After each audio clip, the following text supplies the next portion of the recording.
जिग्नेश जी को आमंत्रित करता हूं, आइए संबोधित करिए।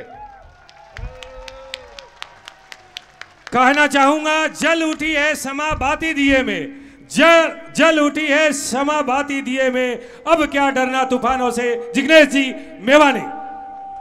मंच पर उपस्थित सभी हमारे सम्माननीय साथी, थोड़ी देर में गोविंद जी हमारे बीच में उपस्थित हो गए। यहाँ पर उपस्थित कीचड़ साहब, गोविंद राम मेघवाल जी, अनिल शर्मा जी, मनोज मेघवाल जी, रफीक मंडेलिया साहब, मंच पर सभी सम्माननीय साथी है, कांग्रेस पार्टी के, एनएसयूआई के, यूथ कांग्रेस के, किसान संगठन से, महिला कांग्रेस से, सेवा दल से, जो भी आज मंच पर उपस्थित है, सभी का नाम नहीं ले पाऊंगा, क्षमा करिएगा, लेकिन आप सभी हमारे लिए सम्माननीय है। मेरी बहनें, माताएं, बुजुर्ग, युवा साथी, बच्चे, तमाम लोग जो दूर दूर से आए हैं, और हम सभी लोग जिनको भारी मतों से चुनाव जिताने के लिए आए हैं, ऐसे हम सभी के आदरणीय और जो रिकॉर्ड ब्रेक मार्जिन के साथ जीतने वाले हैं, ऐसे नरेंद्र बुढ़ानिया साहब, आप तमाम लोगों को मैं जय भीम, ओम इंकलाब जिंदाबाद पेश करता हूं। गुजरात में एक नरेंद्र मोदी है और राजस्थान में नरेंद्र बुढ़ानिया है। नरेंद्र बुढ़ानिया। जैसा कि आप जानते हैं कि मैं गुजरात से हूं, लेकिन मैं चोर लोगों को पसंद नहीं करता हूं और इसीलिए इस नरेंद्र के साथ हूं। आज राजस्थान में किसी से भी बात हो, पिछले 30 सालों में यह पहला ऐसा चुनाव हो रहा है, पहली बार पिछले 30 सालों में जहां बात योजनाओं पर हो रही है।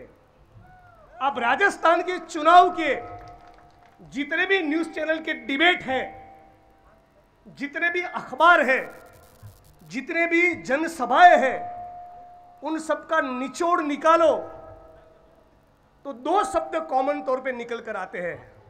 एक है अशोक गहलोत की कांग्रेस सरकार ने काम किया है, और दूसरी बात योजना यहां पर लागू हुई है।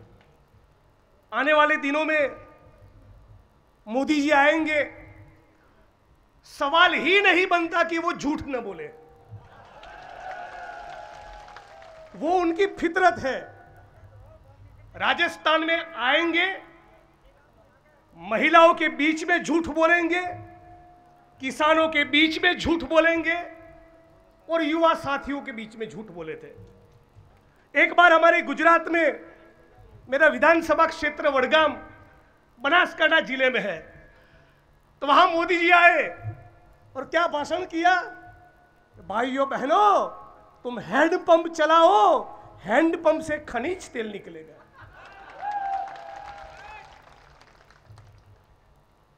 तो आप तमाम लोगों को इस फर्जी झूठे लोगों की चाल को समझना होगा। राजस्थान के अंदर ये जो योजनाएं हमारी सरकार ने लागू की है, ये कोई छोटी बात नहीं। मैं तो यहां तक कहना चाहता हूं कि राजेंद्र साहब, आपको जो लोग वोट करने वाले हैं, उनके परिवार का भी 25 लाख तक का इलाज कांग्रेस की सरकार और अशोक गहलोत साहब के कारण हुआ है। अशोक गहलोत 25 लाख तक की चिरंजीवी योजना, महंगाई राहत कैंप, इंदिरा रसोई, मनरेगा की योजना को इतना जबरदस्त लागू करना कि 1 करोड़ लोगों ने उसका लाभ लिया है। 1 करोड़, ये कोई छोटी उपलब्धि नहीं है। हमारे गुजरात में, गुजरात के विकास के सारे वादों के दावों के बावजूद ये आंकड़ा कभी 30-40 लाख को क्रॉस नहीं करता, जिस गुजरात को वाइब्रेंट नंबर 1 कहते हैं। और राजस्थान में जहां की इतनी भयंकर बेरोजगारी पूरे मुल्क में है, उस परिस्थिति में राजस्थान के अंदर एक करोड़ लोगों को मनरेगा योजना का लाभ मिला है। 1 करोड़ लोगों को विविध पेंशन योजनाओं का लाभ मिला है और करीब करीब 1 करोड़ ऐसे लोग हैं जिनका बिजली का बिल माफ हुआ है। यह राजस्थान की सरकार का काम है। जुमलों पर ताली बजाना वो एक बात है और सच्चे काम पर ताली बजाना वो दूसरी बात है। और इसीलिए अब तमाम लोगों से अनुरोध करता हूं कि मंच पर ये कांग्रेस पार्टी की पूरी जो टीम खड़ी है उनके लिए, गोविंद डोटासरा जी के लिए और पूरी राजस्थान कांग्रेस और अशोक गहलोत साहब के लिए इतनी जबरदस्त तालियां होनी चाहिए कि पूरे भारत में संदेश जाए कि योजना कहीं लागू होती है तो राजस्थान की धरती पर लागू होती है। राजस्थान वीरों की भूमि है, त्याग और तपस्या की धरती है, शहादत और बलिदान की धरती है। तो सचमुच यदि आरएसएस और भाजपा की सरकार इस राजस्थान की संस्कृति को, राजस्थान की परंपरा को दिल से यदि प्यार करती होती तो अपने शासनकाल के दौरान ये योजनाओं लागू की होती, लेकिन कभी ये योजनाएं लागू नहीं की।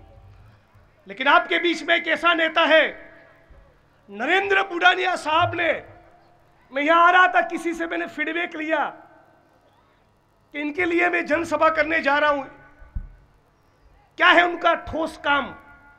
तो सारे लोगों के मुंह से एक बात निकल कर आती थी कि जो लोग नरेंद्र बुडानिया साहब को इतने सालों से वोट दे रहे वो और वो तमाम लोग जो उनके खिलाफ है, वो उन दोनों का काम नरेंद्र बुडानिया साहब ने किया है।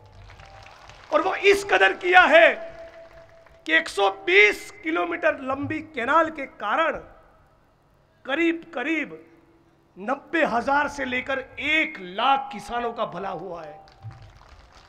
30-35 हजार हेक्टर जमीन को सिंचाई मिली है।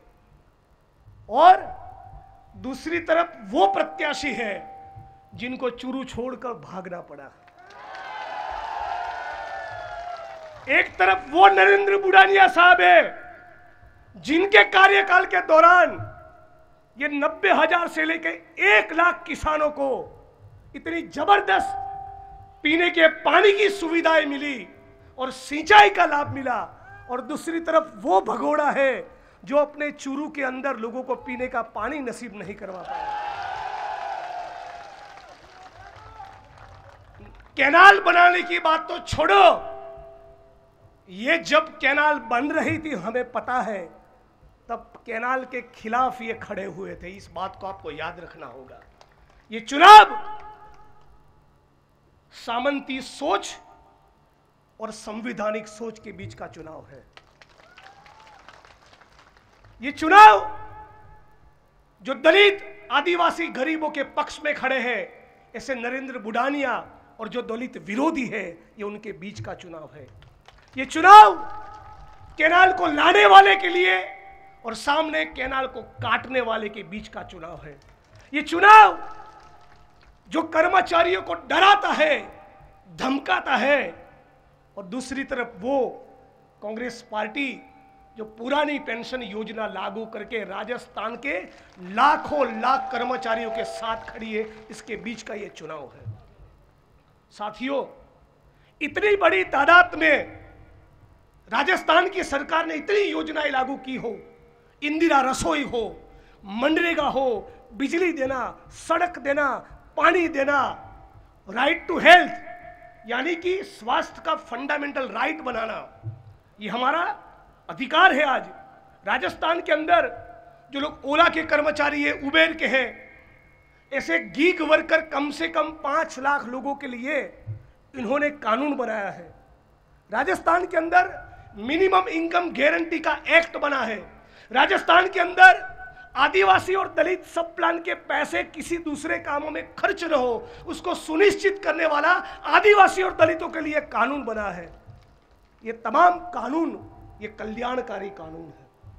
तो भाजपा जिनकी नीति, आरएसएस की जो सोच है कि समाज को हिंदू और मुसलमान में विभाजित करो, भाई भाई को लड़ाओ, वो जन विभाजन की राजनीति करते हैं।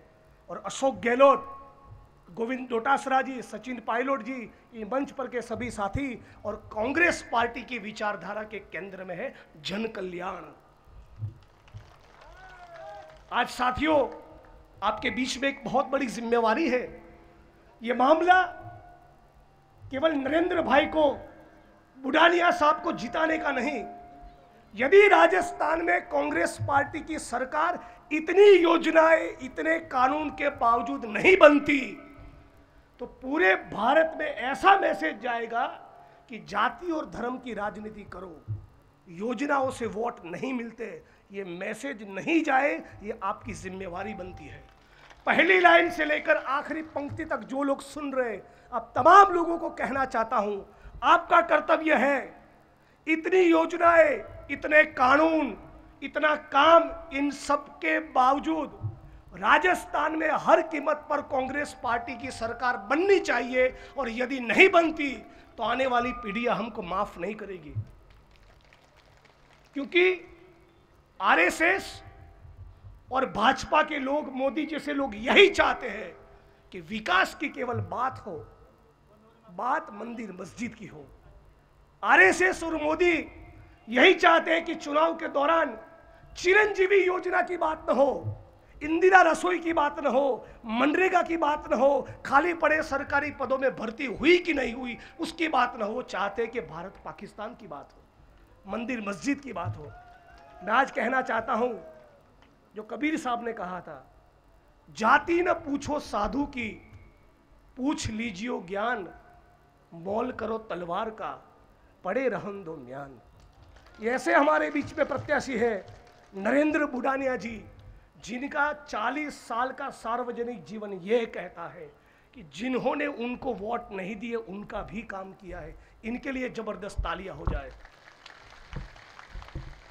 आज साथियों, ईडी के छापे पड़ रहे हैं। ये ईडी वालों को सवाल पूछना चाहता हूं, कोविड के दौरान भारत की जनता ने अपनी कमाई का एक एक पैसा जोड़कर प्रधानमंत्री नरेंद्र मोदी को दिया था पीएम केयर फंड में। क्या नाम था उसका? PM care fund. उसमें करोड़ों अरबों रुपए जमा हुए, उसका हिसाब आरटीआई लगाने के बावजूद भी उसका हिसाब नहीं दे रहा। कौन नहीं दे रहा उसका जवाब? देश का प्रधानमंत्री। आप कहिए ईडी का छापा वहां लगना चाहिए कि नहीं? यदि प्रधानमंत्री पीएम केयर के पैसों का हिसाब नहीं दे रहा है और वहां सीबीआई की कोई जांच नहीं हो रही है, वहां इनकम टैक्स की जांच नहीं हो रही है, वहां ईडी की कोई जांच नहीं हो रही, दूसरी तरफ कांग्रेस के नेता वैभव गहलोत, उनके वहां ईडी का छापा कर दिया, गोविंद डोटासरा, उनके परिवार के ऊपर ईडी का छापा कर दिया। अरे मैं सवाल पूछना चाहता हूं, मोदी जी के शासनकाल के दौरान इतनी चीट फंड की कंपनियों ने, कितनी 350 चीट फंड की कंपनियों ने मिलकर 18 करोड़ निवेशकों का, याद रखिएगा, मोदी जी के शासनकाल के दौरान 350 चीट फंड की कंपनियों ने 18 करोड़ निवेशकों का कम से कम 150 लाख करोड़ का चूना लगा दिया। वहां न सीबीआई जाती है, न इनकम टैक्स के छापे पड़ते हैं, न ईडी जाती है। तो सवाल पूछना चाहते हैं कि ईडी ये किसके इशारों पर काम कर रही है? साथियों, 18 करोड़ ये बहुत बड़ी तादाद होती है। ये 18 करोड़ परिवार का मामला है। 18 करोड़ और एक परिवार के 4 और 5 सदस्य हम लोग गिरे तो उसका हिसाब होगा 70 से 80 करोड़। मतलब के भारत में हर तीसरे आदमी को इन चीट फंड की कंपनियों ने लूटा है।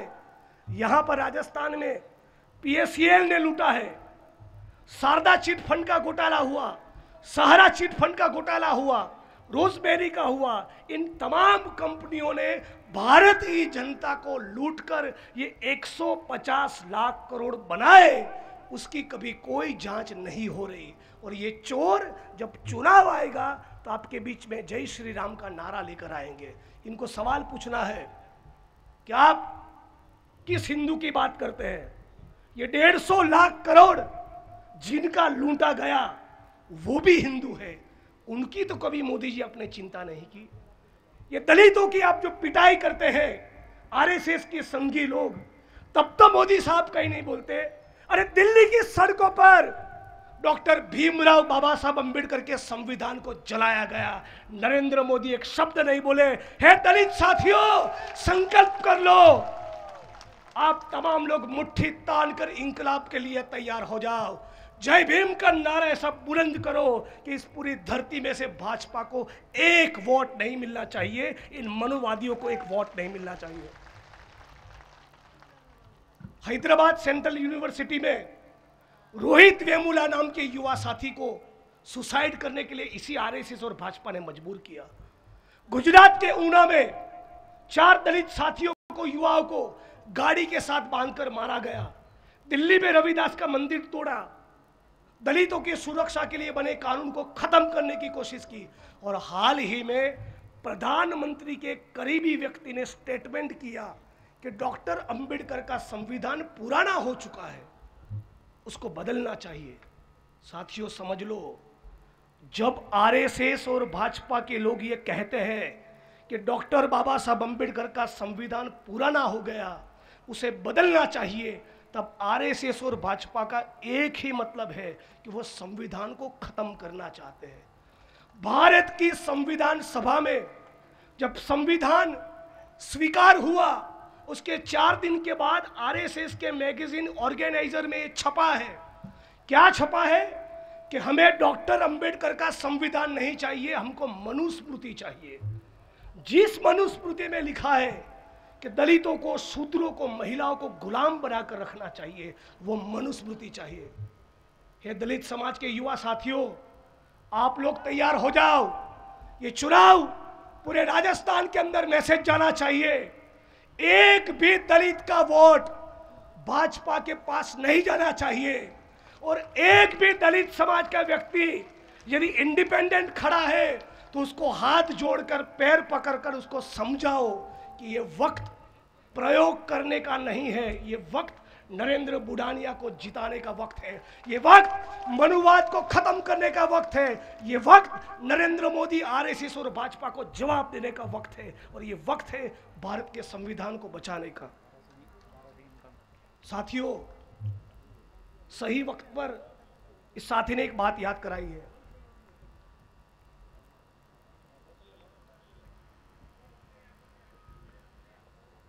यहां पर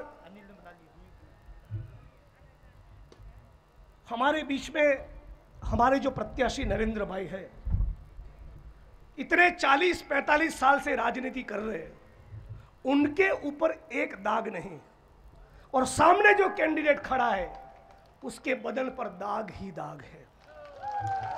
और ऐसा कैंडिडेट खड़ा है जिसके खिलाफ धारा 302 के तहत एफआईआर हुआ था कि नहीं हुआ? न केवल इतना, दारा सिंह नाम के हमारे साथी का फर्जी एनकाउंटर का भी इल्जाम लगा है। हे मेरे साथियों, ये मामला आप गलत समझ रहे हैं। ये जाट समाज का नहीं, ये गुर्जर समाज का नहीं, ये दलितों का नहीं, ये इंसानियत का मामला है। ये इंसानियत का मामला है। किसी भी जाति और धर्म के व्यक्ति को फर्जी एनकाउंटर में मार देना, ये हमारे संस्कार नहीं हो सकते। भारत का संविधान ये नहीं सिखाता है। और आपको तो उनके लिए वोट करने के लिए खड़ा होना है, आपको उनका प्रचार करना है जिनके दादा स्वतंत्रता के आंदोलन में हिस्सा ले रहे थे, स्वतंत्रता के सेनानी थे। उन दिनों में जहां बारडोली का सत्याग्रह गुजरात में होता था, तो पंजाब में, हरियाणा में, राजस्थान में उनके दादा भी किसानों के लिए खड़े होते थे। मुझे इस बात का गौरव है कि मैं उनके प्रचार में आया हूं। आज साथियों, महिला विरोधी कांग्रेस पार्टी को बताने की कोशिश की जा रही है। मैं आप तमाम साथियों को बताना चाहता हूं कि महिलाओं के मामले में आरएसएस और भाजपा के क्या ख्याल है, यह समझना बेहद जरूरी है। कल मैं लक्ष्मणगढ़ में था और लक्ष्मणगढ़ की जनसभा में से मैंने बताया था, आप तमाम बहनें माताओं को बताना चाहता हूं, युवा साथियों को बताना चाहता हूं, आरएसएस की एक संस्था है, समझिएगा, गीता प्रेस गोरखपुर, वो तरह तरह की किताबों का प्रकाशन करती है और उनकी एक किताब है कि गृहस्थ जीवन में कैसे जिए। गृहस्थ जीवन में कैसे जिए, इस किताब के अंदर आरएसएस के मनुवादी लेखक ने क्या लिखा है महिलाओं के बारे में, ये हमको जो ज्ञान देते हैं महिलाओं के बारे में उनको बताना चाहता हूं। उस किताब में ऐसा लिखा है कि विवाहित महिला के ऊपर बलात्कार हो, सुन रहे हैं ना, पीछे से आवाज आनी चाहिए, आप तमाम लोगों तक आवाज आ रही है, आखिरी पंक्ति तक। ये आरएसएस और भाजपा के लोगों ने महिलाओं के बारे में गृहस्थ जीवन में कैसे जिए, उस किताब के अंदर ऐसा लिखा है कि विवाहित महिला के ऊपर यदि बलात्कार होता है तो उस विवाहित महिला को और उसके पति को दोनों को चुप रहना चाहिए। आप सोचिए, ये उनके संस्कार है, ये आरएसएस की किताब में छपा है। ये कारण है कि मैं कभी कभी सोचता हूं ये लोग मणिपुर पर खामोश क्यों हैं। मणिपुर पर खामोश है। एथलीट, हमारी जो एथलीट बहनें दिल्ली में संघर्ष कर रही थी और उनके खिलाफ लगातार पूरे भारत से जन समर्थन खड़ा हो रहा था, इन सबके बावजूद मोदी जी के मुंह में दही जमा था। हम लोग सोच रहे थे कि महिलाएं जब बलात्कार की फरियाद कर रही हो, प्रधानमंत्री एक शब्द नहीं बोल रहा है, मणिपुर के मुद्दे पर खामोश है। आप हैरान हो जाओगे जब उनके संस्कार ही ऐसे हो कि महिलाओं को बलात्कार के मुद्दे पर खामोश रहना चाहे। ये जो लिखते हैं वो कहां से महिलाओं के बीच में आके खड़े रहेंगे। गुजरात के अंदर बिल्किस बानो नाम की मुस्लिम समाज की बेटी, वो किसी के लिए मुसलमान हो सकती है, मेरे लिए वो हिंदू भी है, मुस्लिम भी है, मेरे लिए वो बॉबी भी है, बबीता भी है, बिल्किस भी है, वो सब कुछ है। वो बेटी जब प्रेग्नेंट थी, पेट से थी, गर्भवती थी, उस गर्भवती गुजरात की बेटी के ऊपर 11 लोगों ने बलात्कार किया। एक तो महिला, सुनिएगा, उसमें भी प्रेग्नेंट, उस गर्भवती महिला के ऊपर 11 लोगों ने बलात्कार किया और बलात्कार करने के बाद उसकी आंखों के सामने दीवार पर पटक कर उसके 3 साल के मासूम बच्चे को मार दिया। दूसरे उसके परिवार के 12 लोगों की हत्या की। मामला सुप्रीम कोर्ट ऑफ इंडिया तब गया और सुप्रीम कोर्ट ऑफ इंडिया ने जजमेंट दिया कि इनको आजीवन कारावास, आखिरी सांस ले तब तक उनको जेल में रहना पड़ेगा। क्या हुआ? आरएसएस की मनुवादी भाजपा की सरकार ने इन तमाम आरोपियों को जेल से रिहा कर दिया और जेल से रिहा करने के बाद उनके लिए दरी बिछाई, उनका स्वागत किया, सम्मान किया, माला पहनाई, ढोल नगाड़े बजाए और लड्डू और मिठाई खिलाई। ये जिनके संस्कार हो, ये हम लोगों को महिला विरोधी बताने की कोशिश कर रहे हैं। आप सोचिए, गर्भवती महिला के ऊपर बलात्कार करके उसकी आंखों के सामने 12 लोगों की हत्या कर दी जाती है। ये तो गुजरात नहीं, पूरे भारत नहीं, ये तो मानवता को शर्मसार करने वाली घटना है। और इस घटना के आरोपियों को मोदी की सरकार ने, गुजरात की भाजपा सरकार ने जेल से रिहा किया, सम्मान करके उनको लड्डू खिलाए हैं। अब आप सोचिए, मंच ऊपर के साथी और ऑडियंस में बैठे हुए तमाम लोग, मेरी बहनें और माताएं, सोचिए यदि राजस्थान में इन आरएसएस और भाजपा वालों की सरकार बनी, क्या गारंटी है कि बलात्कार, मां बहनों की आबरू लूटने वाले बलात्कारियों के लोग छोड़ेंगे नहीं? क्या गारंटी? आप ऐसी सरकार को लाना चाहते हैं? आप ऐसी सरकार को लाना चाहते हैं? ये लोग, इनके बारे में उन्हीं के आरएसएस और भाजपा के सत्यपाल मलिक जी, जो जम्मू कश्मीर के गवर्नर रहे, उनका क्या कहना है? उनका यह कहना है कि पुलवामा के लिए ये मोदी की सरकार जिम्मेवार है। ये राष्ट्रभक्ति की बात करते हैं ना, राष्ट्र प्रेम की बात करते हैं, हिंदू हित की बात करते हैं। इनके चरित्र को पहचानो, मामला केवल नरेंद्र जी को जिताने का नहीं, आपके भविष्य का है, आपके वर्तमान का है, आपके आने वाली पीढ़ियों का है। इनके चरित्र को पहचानो। सत्यपाल मलिक जी का यह कहना है कि ये इतने खतरनाक लोग हैं आरएसएस और भाजपा वाले कि 2024 के चुनाव के पहले भाजपा के ही किसी बड़े नेता को मरवा देंगे। आप सोचिए, कौन कह रहा है? सत्यपाल मलिक जो गवर्नर थे, उनका यह कहना है कि लगातार 4 महीने तक हमारे आर्मी के जवान पुलवामा में कंप्लेन करते रहे कि प्लीज हम बर्फ में फंसे हुए हैं, सड़क के मार्ग से नहीं जा सकते, हमको वहां से निकालो, वहां आतंकवादी हमला होने का चांस है, वहां आतंकवादी हमला होने की आशंका है। और महीनों तक ये एप्लीकेशन पेंडिंग रहा हमारे गृह विभाग में। कौन है गृह मंत्री? अमित शाह। गृह मंत्रालय में यह मामला 4 महीने तक पेंडिंग रहा।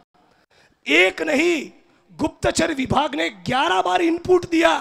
1 बार नहीं, 2 बार नहीं, 5 बार नहीं, 11 बार इनपुट दिया कि इस सड़क मार्ग से यदि जवानों को लेके गए तो वहां कोई आतंकी हमला हो सकता है। बावजूद उसके जो खुद के लिए 16,000 करोड़ का हवाई जहाज खरीदते हैं। मोदी जी का एक हवाई जहाज 8,000 करोड़ का है, दूसरा हवाई जहाज भी 8,000 करोड़ का है, खुद के लिए 16,000 करोड़ का हवाई जहाज। लेकिन हमारे वो जवान जो गिड़गिड़ाते रहे 4 महीनों तक कि प्लीज हमें यहां से दूसरी जगह पे शिफ्ट करिए, ट्रांसफर करिए, उनको नहीं किया और नतीजा ये आया 40 जवानों की मौत हो गई। ये है उनका राष्ट्रवाद, ये है उनकी राष्ट्रभक्ति। इनको पहचानिए। हम गुजरात के लोग तो समझते थे कि गुजरात की जनता को तो छला है, देश की जनता अब समझ जाएगी। मुझे लग रहा है ये 5 राज्यों के जो नतीजे आने वाले हैं ना, और इंडिया का जो अलायंस बना है ना, 24 के चुनाव का रंग कुछ अलग होने वाला है, लिखे रखिए।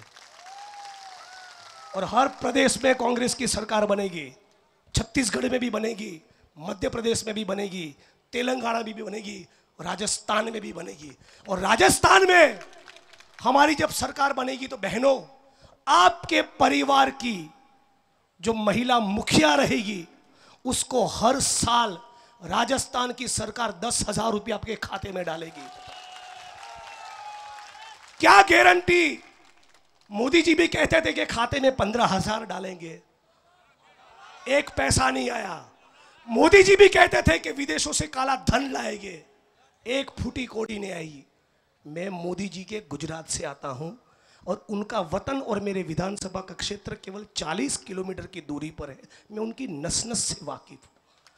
आपकी जेब में पड़ा हुआ 1-1 पैसा चूस लेंगे और वो तमाम पैसा अडानी और अंबानी की जेब में डालेंगे। इनको न किसानों से कुछ लेना है, न मजदूरों से कुछ लेना देना है, न महिलाओं से लेना देना है, न युवा साथियों से लेना देना है। ये केवल उद्योगपति, पूंजीपतियों के दलाल और चापलूस है। ये अडानी की चापलूसी के अलावा कुछ नहीं कर सकते। लेकिन जिस सरकार ने आपको 25 लाख तक की चिरंजीवी योजना दी, उसी सरकार की गारंटी है कि आप तमाम बहनों को, माताओं को हर साल 10,000 मिलेगा। आपकी बेटी फराटेदार अंग्रेजी बोलेगी। राजस्थान की सरकार ने, राजस्थान की कांग्रेस पार्टी ने संकल्प किया है पूरे राजस्थान का 1-1 बेटा और 1-1 बेटी अंग्रेजी माध्यम की स्कूल में पढ़ेगा। आपसे 2 रुपये किलो के हिसाब से सरकार खुद गोबर खरीदेगी। यदि कोई आपदा आई तो 15 लाख तक का सरकार का बीमा होगा। और जो भी हमारे सरकारी कर्मचारी हैं उनको पुरानी पेंशन योजना का लाभ मिलेगा। और न केवल लाभ मिलेगा, ओल्ड पेंशन स्कीम, पुरानी पेंशन योजना का लाभ सुनिश्चित करने के लिए सरकार कानून लेकर आएगी। ये सरकार की गारंटी है। तो साथियों, एक तरफ झूठ है, फरेब है, मक्कारी है, कायरता है, महिला विरोधी है, और दूसरी तरफ वो है जहां ईमानदारी है, जहां 50 साल का इतिहास है संघर्ष का, जहां 50 साल का इतिहास है विकास का। इनको छोड़कर मैं तो पूरे क्षत्रिय समाज को भी अपील करता हूं, इस तरफ आ जाइए, नहर का पानी आपको भी मिलेगा। मैं तो उनको भी अपील करता हूं, दलित समाज के साथियों को अपील करता हूं, एक भी आपका वोट किसी भी इंडिपेंडेंट कैंडिडेट के खाते में गया मतलब कि आप संविधान बचाने की लड़ाई का हिस्सा नहीं। यदि भारत के संविधान को बचाना है, यदि डॉक्टर भीमराव बाबा साहब अंबेडकर के संविधान को बचाना है, तो हर कीमत पर आरएसएस और भाजपा को हराना है। इस बात का आप संकल्प कर लीजिए।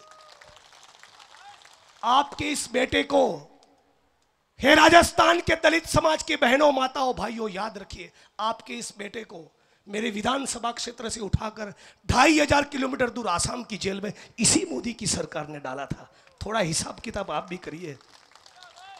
यदि चिरंजीवी योजना लेकर अशोक गहलोत और कांग्रेस सरकार पूरे राजस्थान के मरीजों का इलाज कर सकती है, तो चुनाव में आपका भी कर्तव्य बनता है मेरे साथियों, राजेंद्र भाई का भी थोड़ा इलाज करिए, आरएसएस और भाजपा का भी इलाज करिए। और ये बहुत दिन चलने वाला नहीं। मदारी ने बहुत खेल कर दिया। गुजरात से जो मदारी हमने भेजा था, उसने, उस बहुरूपियों ने बहुत खेल कर दिया। अब लोग उसके झांसे में आने वाले नहीं। सबको पता चल गया, हर साल 2 करोड़ रोजगार देंगे, ये वचन दिया था। आज 9 साल हो गए। 18 करोड़ को रोजगार देना था, कहां है रोजगार? 18 करोड़ को रोजगार देने की बात तो छोड़ो, जीएसटी, नोटबंदी और कोविड के कारण जिनके पास था, ऐसे 6 करोड़ का रोजगार छीन गया।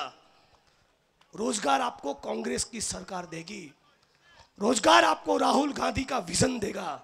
और आखिर में यह बात कहना चाहता हूं, अशोक गहलोत की सरकार ने, राजस्थान की हमारी गहलोत साहब की सरकार ने एक नेता की तरह काम नहीं किया, एक पॉलिटिशियन की तरह काम नहीं किया। परिवार का कोई मुखिया कैसे काम करता है, ऐसे काम किया है। हमारी सरकार ने देखा कि मोदी जी इतना उत्पीड़न कर रहे हैं कि लोग तेल नहीं खरीद पा रहे, दूध नहीं खरीद पा रहे, सब्जियां नहीं खरीद पा रहे, बच्चों की दवाई नहीं है, बच्चों की फीस नहीं है, ट्रांसपोर्टेशन और ट्रैवलिंग महंगा, पेट्रोल महंगा, डीजल महंगा। तो राजस्थान की सरकार ने सोचा कि क्यों ना महंगाई राहत कैंप लगाए और आपको राहत देने की काम की। ये क्यों दिया राहत?